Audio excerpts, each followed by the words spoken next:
Hi everyone, I'm Hannah Carter. It's Christmas Eve, and I'm sitting in my apartment staring at my phone's black screen. 3 missed calls from Mom. No doubt, they're about Jasmine's latest achievement. You know how some families have a golden child? Well, my sister Jasmine might as well wear a crown. Hannah, why can't you be more like your sister? She just closed another client meeting. Mom's voice echoed in my head from last week's dinner. Yeah, the same client meeting I set up. But sure, whatever. Maybe because I'm busy actually doing the work while Jasmine takes all the credit, I had muttered under my breath that night. Ever since Dad passed away 5 years ago, it's like I became invisible. I graduated top of my class in business administration at NYU. Jasmine, she barely scraped through community college. Guess who got the BMW as a graduation gift? Spoiler, not me. Sweetheart, Jasmine needs to maintain a certain image for her social circle. Mom had said when I questioned the car situation. You understand, right? You're the practical one. The practical one. That's code for, we don't need to impress anyone with you. But the final straw came last month during our so-called family bonding trip to Crystal Bay Resort. We need to stick together as a family, Mom had said when she insisted we go. Sure, family bonding. Except when we checked in, there was an issue with the booking. They only have one suite available, Mom had announced, clutching her designer purse a little too tight. I watched as Jasmine wheeled her Louis Vuitton suitcase toward the elevator. Don't worry, Hannah, she smirked. The car park has great views of the ocean. You can't be serious, I said to Mom. I'm supposed to sleep in my car. Hannah, don't be difficult, she replied, exasperated. You know we're on a budget since your father passed. Jasmine needs her rest for the charity brunch tomorrow. She's networking with potential investors. Budget. Right. Mom had been wearing a brand new pair of Louboutins that cost $945. I'd seen the receipt on her desk. That night, curled up in my Honda Civic with a travel pillow, I made a decision. I wasn't going to be the family doormat anymore. I opened my laptop and started working on the business plan I'd been putting off. A tech startup focused on financial security systems. Something Dad would have been proud of. The next morning, Jasmine strutted through the hotel lobby in a designer sundress. Oh my God, Hannah, you look awful. Is that what you're wearing to brunch? Actually, I have work to do, I replied, clutching my laptop. Always the boring one, Mom sighed. This is why you'll never get anywhere in life. No connections, no social skills. If only they knew. I've been coding since college, quietly developing a security system prototype while working at the family business. They think I'm just the quiet one who handles paperwork. Perfect, let them think that. I glanced at my phone again. A 4th missed call from Mom. Probably about the New Year's gala, where Jasmine will once again be paraded around like a prize pony. But I'm done. While they're busy maintaining their perfect image, I'm building something real. Dad always said, success is the best revenge. He also taught me to watch, wait, and know when to strike. Well, Dad, I've been watching for 5 years. Every manipulative move, every stolen credit, every backhanded compliment. I've seen it all. And I've got plans of my own. They think I'm just the quiet one. Fine. They have no idea I'm about to drive right over their perfect little world. Sometimes the quiet ones surprise you the most, and trust me, my surprise is going to be worth every night I spent pretending to be the family failure. Weeks later, I stayed late at the office, the quiet helping me focus on the quarterly reports. That's when something caught my eye. A transfer pattern that didn't match our usual operations. Still here? Don't you have anything better to do? Jasmine's voice startled me. She leaned against my cubicle, her designer bag in hand, ready for another evening out. Just finishing up the Henderson account, I said, keeping my tone neutral. Oh, I already told the board I completed that, she said with a breezy smile. You can go home now. My blood boiled. You what? I've been working on that for weeks. Please, she scoffed, flipping her hair over her shoulder. Like they believe you did it. Anyway, everyone knows you're barely keeping it together, Jasmine sneered. Remember that time you supposedly lost the Wilson contract? I did remember. The contract I had painstakingly secured, only for it to mysteriously vanish from my desk, then reappear in Jasmine's files a week later with her name on it. Later that night, after Jasmine left, I stayed behind, determined to dig deeper into the company's financial records. My instincts weren't wrong. A series of small transfers caught my attention, tiny amounts, consistent, and all routed to an account in the Cayman Islands. Small enough to fly under the radar, but together, they added up to something significant. "What are you doing here so late?" The voice of Carl, our night security guard, made me jump. "Just catching up on some work," I replied quickly, closing my laptop. "Oh, by the way, your mom left some files for tomorrow's morning meeting. Want me to bring them over?" I nodded, trying to hide my nerves. When Carl handed me the files, I skimmed through them out of curiosity, and my stomach turned. They revealed everything.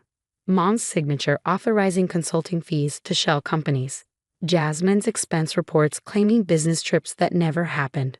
5 years of systematic theft from Dad's legacy, neatly papered over.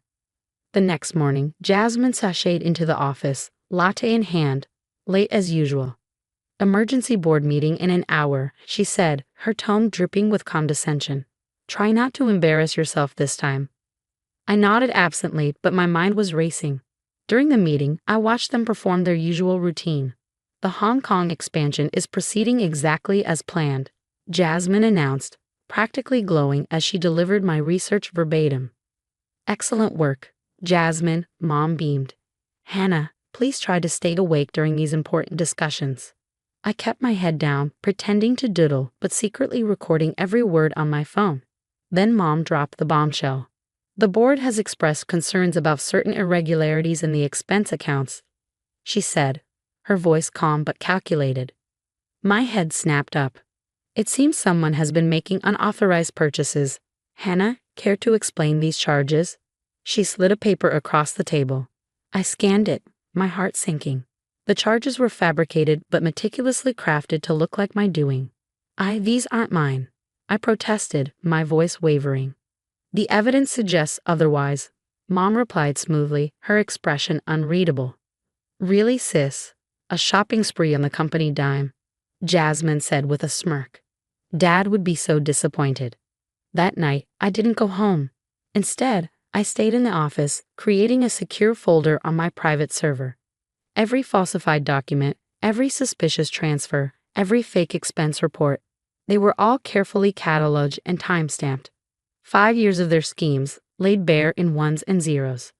My phone buzzed. A text from Jasmine. "Board's considering suspension pending investigation. Shouldn't have tried to play in the big leagues, little sis." I smiled at the screen, thinking about the offshore account records I'd uncovered. Jasmine and Mom thought they were untouchable. They had no idea I'd learned everything Dad taught me about following money trails before he died. Another text arrived, this time from Mom. "Family dinner tomorrow. We need to discuss your future with the company." Perfect. Let them think they're winning. They had no idea I'd copied every document they thought they destroyed, every email they thought they deleted, and every transaction they thought they hid. Weeks later, I sat in a sleek conference room, far from my family's company. Across the table, Mr. Thompson, the CEO of a major tech firm, smiled at me. "We're thrilled to invest $10 million in your security software, Miss Carter. Your algorithm for detecting financial fraud is revolutionary." I smiled, thinking of my unwitting beta testers. I'd gained some unique insights into how fraud schemes operate. Back at the family office, I maintained my facade of mediocrity while secretly finalizing my resignation letter. "Did you finish those reports?" Jasmine barged into my cubicle, dropping a stack of files onto my desk. "Almost done. How's the Robertson account?" "Of that?" She flipped her hair. "Closed it yesterday. Mom's throwing a dinner to celebrate my promotion to COO tonight. Try to dress appropriately for once." That evening at La Blinc, our family's favorite restaurant, I sat through the predictable show. "A toast to our new chief operating officer," Mom announced, raising her champagne glass.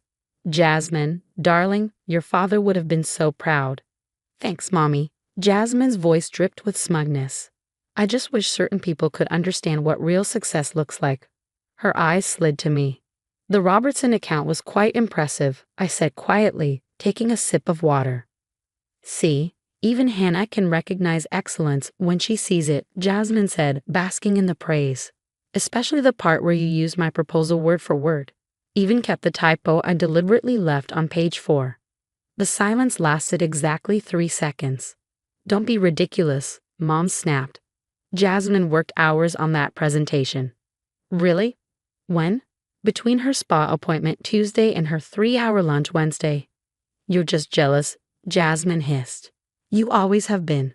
Face it, you'll never be anything more than a glorified secretary. I reached into my bag and pulled out an envelope. Actually, this is my resignation. The laughter started immediately. Resignation. Jasmine scoffed. To do what? Mom's voice dripped with mock concern. Where will you go, Hannah? Who would even hire you? I stood dropping cash on the table for my untouched meal. Thank you both for making everything so clear over the years. Congratulations on the promotion, Jasmine. I'm sure you'll do exactly what you deserve. As I turned to leave, Mom's voice followed me.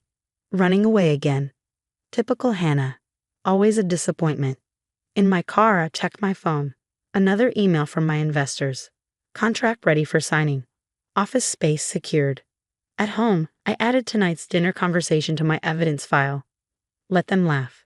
Let them think I was slinking away in defeat. Everything was proceeding exactly as planned. My phone buzzed again with a text from Jasmine. Pathetic attention grab. Come back when you grow up. And another from Mom. Your father would be ashamed. I looked at the photo on my desk. Dad and me at my college graduation. Don't worry, Dad, I said softly. I've learned exactly how they operate, and soon everyone else will too. The next morning, I moved into my new office. My team was already hired, my software patent pending, and my first major client was ready to sign. Later that week, a headline splashed across my tablet screen as I sipped coffee in my corner office. Breaking news. Carter Industries executives charged with embezzlement. Mother-daughter duo accused of stealing millions. My anonymous tip had spiraled into a full federal investigation. The evidence I gathered over years proved invaluable to forensic accountants. Miss Carter, your mother and sister are in the lobby. My assistant's voice crackled through the intercom. Security knows what to do, I replied without looking up. My phone buzzed nonstop. Please, we need to talk. They're freezing our assets. Jasmine, your sister made mistakes, but we're family. Just 5 minutes. Mom. I forwarded the messages to my lawyer without responding. Let them feel what it's like to be ignored. The society pages were particularly entertaining. Prominent socialite Deanna Carter and daughter Jasmine removed from charity board. Carter family scandal rocks business community. Former CEO Jasmine Carter seen leaving court after assets frozen. You've ruined us.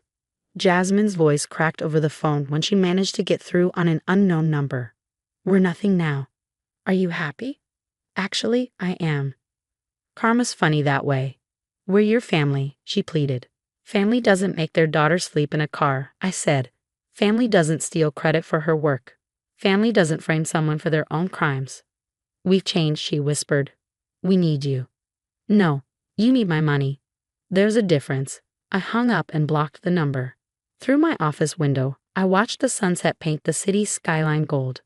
On my desk sat a framed news article. Rising tech CEO Hannah Carter's security system revolutionizes fraud detection.